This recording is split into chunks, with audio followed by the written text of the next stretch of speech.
All right, this is SAT prep. We're doing test 1, section 3, and this is number 13. If x is greater than 3, which of the following is equivalent to this expression? So there's a couple different ways to deal with this. One way to do it, which I get is kind of ugly but is totally an option, is to pick any x value greater than 3 and just see what this expression would be equal to, and then check it in all of the others. And that's like a completely legit, totally fine option. So I would probably pick the more algebraic option, but you certainly don't have to. So if you were going to pick the more algebraic option, right? So if we were going to go like some hardcore algebra here, the option would be to ignore the top for a sec and get a common denominator on the bottom by multiplying this fraction by an x plus 3 over an x plus 3, right? And this fraction by, sorry, it's a 1 over an x plus 3. This fraction by an x plus 2 over an x plus 2. Sorry, the pen's a bit wonky today.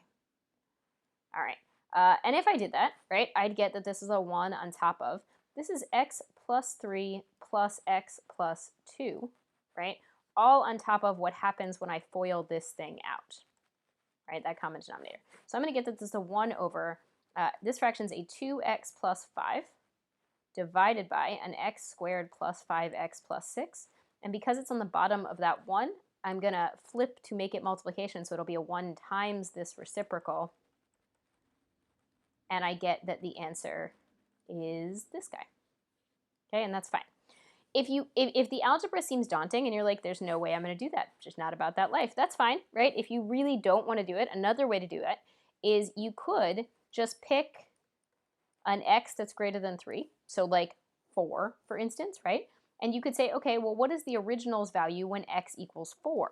Well, the original value when x is 4 is 1 over, this is a 1/6 plus a 1/7. If you get a common denominator, you're going to get, this is 1 over 7 40 seconds plus 6 40 seconds. So you're going to get 1 over 13, my brain is broken, 13 40 seconds. So you're going to get 42 over 13, right? That's fine. So that's the original. And then you could literally check all the answers if you plug a 4 in, right? So if you plug a 4 in, on top here, right? So then you could literally check, hey, which answer would give me that if I plug in a 4, right? If x were 4, on top I seem to get a 13.